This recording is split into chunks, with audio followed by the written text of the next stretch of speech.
ഉദ്യോഗസ്ഥനായ ലിംജിത്ത് ലാൽ കൂടെ ചേരുന്നുണ്ട്. ശ്രീ ലിംജിത്ത് ലാൽ, നമസ്കാരം. ഈ ഇന്ത്യൻ നാവികസേനാ ദിനം അങ്ങനെ ഇന്നിപ്പോൾ ഈ ഒരു ഘട്ടത്തിൽ തിരുവനന്തപുരത്താണ് ആചരിക്കുന്നത്. ഇതിന്റെ ഭാഗമായി വിപുലമായ ആഘോഷ പരിപാടികളൊക്കെ തന്നെ സംഘടിപ്പിക്കുന്നുണ്ട്. ഈ രാഷ്ട്രപതിയുടെ ഒരു സൗകര്യം മാനിച്ചാണ് ഇത് ഡിസംബർ 3-ലേക്ക് മാറ്റിയത്, ഇല്ലെങ്കിൽ ഡിസംബർ 4-നായിരുന്നു ആചരിക്കേണ്ടിയിരുന്നത്. നമസ്കാരം. അതെ, പറഞ്ഞോളൂ, താൻ കേൾക്കുന്നുണ്ടോ? അതെ, എന്റെ പേര് ലിംജിത്ത് ലാൽ എന്നാണ്. ഞാൻ ഇന്ത്യൻ നേവിയിൽ നിന്നും മിഷൻ പെറ്റി ഓഫീസറായിട്ട് റിട്ടയർഡ് ആയിട്ടുള്ള ആളാണ്. അപ്പൊ നമ്മള് ഡിസംബർ 4-നാണ് സാധാരണ എല്ലാ വർഷവും നേവി ഡേ ആഘോഷിക്കുന്നത്.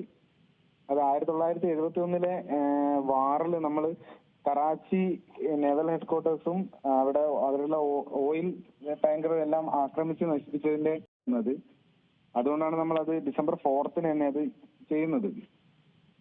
സാധാരണ ഈ ഒരു സംഭവം നമ്മളിപ്പം ജനങ്ങൾക്ക് കാണുന്നതിന് വേണ്ടി എന്താണ് നാവികസേന ചെയ്തുകൊണ്ടിരിക്കുന്നത്, ബാക്കിയെല്ലാം നമുക്ക് കാണാൻ പറ്റും.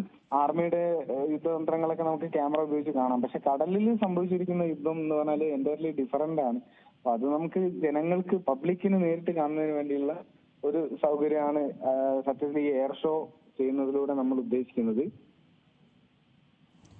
തീർച്ചയായും ഈ പിന്നെ INS വിക്രാന്ത് എന്ന് പറഞ്ഞാൽ അത് നമ്മുടെ എയർക്രാഫ്റ്റ് കാരിയർ ആണ്. അത് നമ്മുടെ വിമാനമല്ല, അത് വിമാനവാഹിനി കപ്പലാണത്.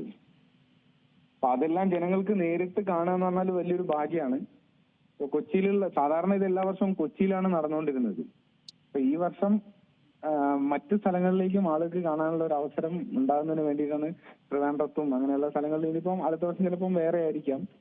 എന്തായാലും അത് ജനങ്ങൾക്ക് അതുമായിട്ടൊരു നാവികസേനയായിട്ടുള്ള ഒരു ബന്ധം ജനങ്ങൾക്ക് ഉണ്ടാകുന്നതിന് വേണ്ടിയിട്ടും കൂടിയുള്ള ഒരു ഇതാണെന്നാണ് ഞാൻ മനസ്സിലാക്കിയിരിക്കുന്നത്.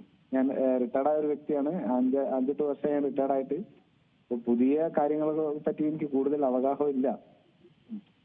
തീർച്ചയായും ഈ ഓപ്പറേഷൻ ട്രൈഡന്റിന്റെ ഭാഗമായാണല്ലോ ഈ ഒരു ദിവസം ആചരിക്കുന്നത് തന്നെ. അതെ അതെ അതെ അതെ